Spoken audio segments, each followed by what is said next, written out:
and knew your life as the last human alive. You wake up to silence, not the peaceful silence of a quiet morning, not the calm silence of solitude by choice. This is a different kind of silence, the kind that makes your chest tight, the kind that makes you wonder if you're even still alive. You stumble to your window and look out at the city. Streets stretch endlessly in both directions. No cars honking, no voices calling out, no footsteps on the pavement, just buildings. Empty buildings, row after row of them, standing like monuments to a world that no longer exists. And you realize something that will change everything. You might be the last human being on Earth.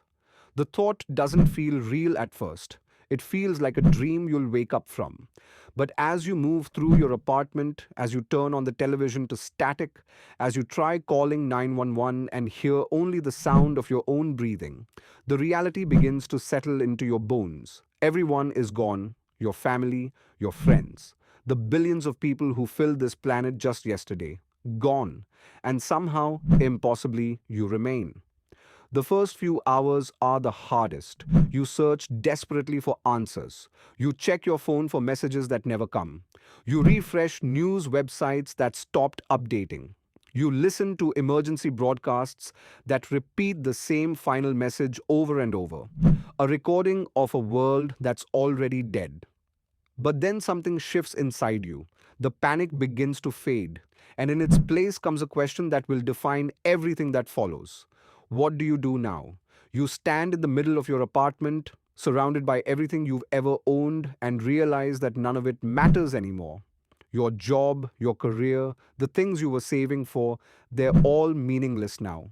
The social media accounts you carefully curated, the accomplishments you were so proud of, the status symbols you spent years acquiring, they're just objects in an empty world. So you make a choice. You decide to survive.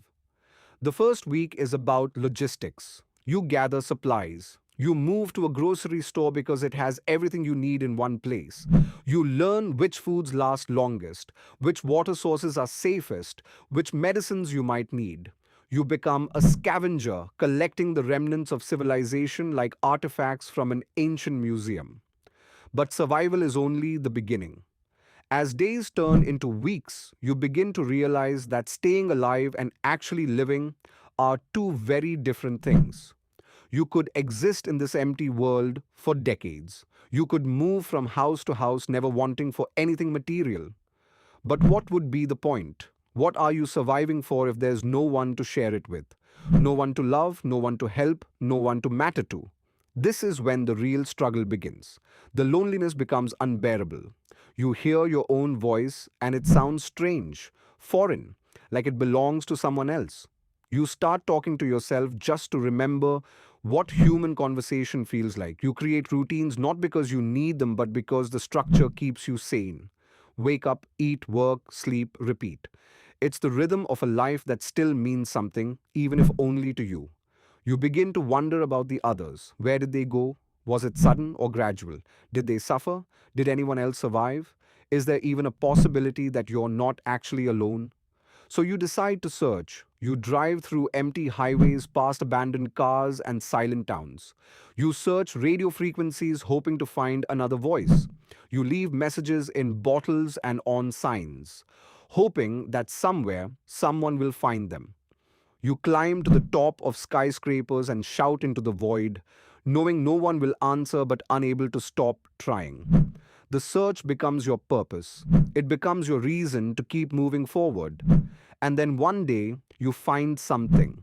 Maybe it's a radio signal. Maybe it's a footprint in the dust.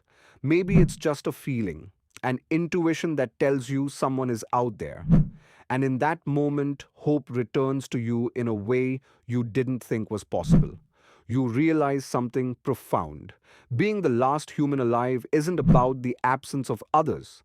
It's about what you choose to do with the time you've been given. It's about finding meaning in a world where meaning no longer exists. It's about becoming the keeper of humanity's memory, the witness to its story, and the hope that somehow, somewhere, there might be another. As you stand at the edge of this new world, you understand that you're not just surviving anymore.